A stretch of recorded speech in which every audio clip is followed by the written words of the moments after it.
Season 2 tournament শেষ হইলো। এখন শুরু হচ্ছে আমাদের পুরস্কার বিতরণী অনুষ্ঠান। তো পুরস্কার বিতরণীতে আমরা প্রথমে সারিবদ্ধভাবে দিব ম্যান অফ দ্য ম্যাচ, এরপরে হচ্ছে ম্যান অফ দ্য সিরিজ, তারপরে বেস্ট ক্যাচ, বেস্ট ফিল্ডিং, এরপরে রানার্স আপ, চ্যাম্পিয়ন, তারপরে মেডেল। ঠিক আছে, তো আমি প্রথমে আমাদের প্রথম ম্যাচের ম্যান অফ দ্য ম্যাচ আমাদের নাসির ভাই। আমি নাসির ভাইরে রিকোয়েস্ট করব উনি ওনার পুরস্কারটা যেন গ্রহণ করে। প্রথম ম্যাচে man of the match Nasir ভাই। কোনটা কোনটা দিবে? কোনটা দিবে?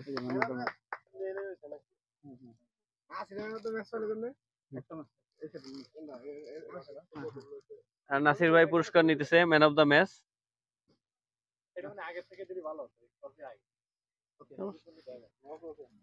এখন হচ্ছে দ্বিতীয় ম্যাচ। দ্বিতীয় ম্যাচে ম্যান অফ দ্য ম্যাচ হচ্ছে আমাদের সিনিয়র আবির ভাই।